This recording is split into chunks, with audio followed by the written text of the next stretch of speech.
അപ്പോൾ ഇന്ന് ഞാനൊരു അൺബോക്സിംഗ് ആയിട്ടാണ് കേട്ടോ വന്നിട്ടുള്ളത്. ഇത് ആമസോണിൻ്റെ, ഫ്ലിപ്കാർട്ടിൻ്റെ, മീഷോൻ്റെ ഒന്നും അൺബോക്സിംഗ് അല്ല. ഇത് ഒരു ഫാർമസി സൈറ്റിൽ നിന്ന് ഞങ്ങൾ വാങ്ങിച്ചിട്ടുള്ള കുറച്ച് പ്രൊഡക്ട്സ് ഉണ്ട്, അതിൻ്റെ ഒരു അൺബോക്സിംഗ് ആണ്. പിന്നെ ഇതിൽ ഞാൻ വാങ്ങിയ സാധനം കൂടാണ്ട് എൻ്റെ ഫ്രണ്ടിൻ്റെ 2 സാധനം ഉണ്ട് കേട്ടോ. അതിൽ ഉള്ള മോയ്സ്ചറൈസറും സൺസ്ക്രീനും അതിലുണ്ട്. അതാണ് ഞാൻ ആദ്യം എടുത്തിട്ടുള്ളത്. അത് നമുക്ക് ആവശ്യമില്ലാത്തതാണ്. എന്നാലും ഞാൻ പറയാം, എപ്പിസോഫ്റ്റിൻ്റെ മോയ്സ്ചറൈസറും പിന്നെ എന്തോ ഒരു ക്രീമാണത്, സൺസ്ക്രീൻ ആണെന്ന് ഞാൻ വിചാരിച്ച, പക്ഷേ സൺസ്ക്രീൻ അല്ല, അതെന്തൊരു സാധനം, അതെന്തേലോട്ടെ.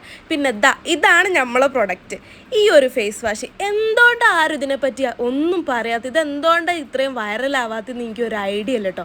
ഇതിൻ്റെ 1 അല്ല 2 അല്ല 3ാമത്തെ പർച്ചേസാണ്. ഈ ബോട്ടിൽ ഓൾറെഡി കാലിയായതും ഇതിപ്പോൾ ഞാൻ യൂസ് ചെയ്തുകൊണ്ടിരിക്കുന്നതും ഇനി ഞാൻ റീസ്റ്റോക്ക് ചെയ്തതുമാണ്. ഇത് നോർമൽ സ്കിന്നിനും ഓയിലി സ്കിന്നിനും സെറ്റാണ്. കോമ്പിനേഷൻ സ്കിന്നിന് എന്താ അവസ്ഥ എന്ന് എനിക്കറിയില്ല, ബട്ട് എൻ്റെ ഫ്രണ്ടിന് കോമ്പിനേഷൻ സ്കിന്നാണ്, ഓള് യൂസ് ചെയ്യുന്നുണ്ട്, ഓക്ക് പ്രശ്നമൊന്നുമില്ല എന്നാണ് പറഞ്ഞത്. പിന്നെ ഒരു വൈറ്റ് ക്രീമി ഫോർമുലേഷനിലാണ് ഇത് വരുന്നത്. ഇത്രയും എമൗണ്ട് മതി, നല്ലോണം പതുകെ. ഇതിന്റെ റേറ്റ് 260 റുപ്പീസ് ആണ് വരുന്നത്. വേണ്ട ഒരു ലിങ്ക് കമന്റ് ചെയ്യാം.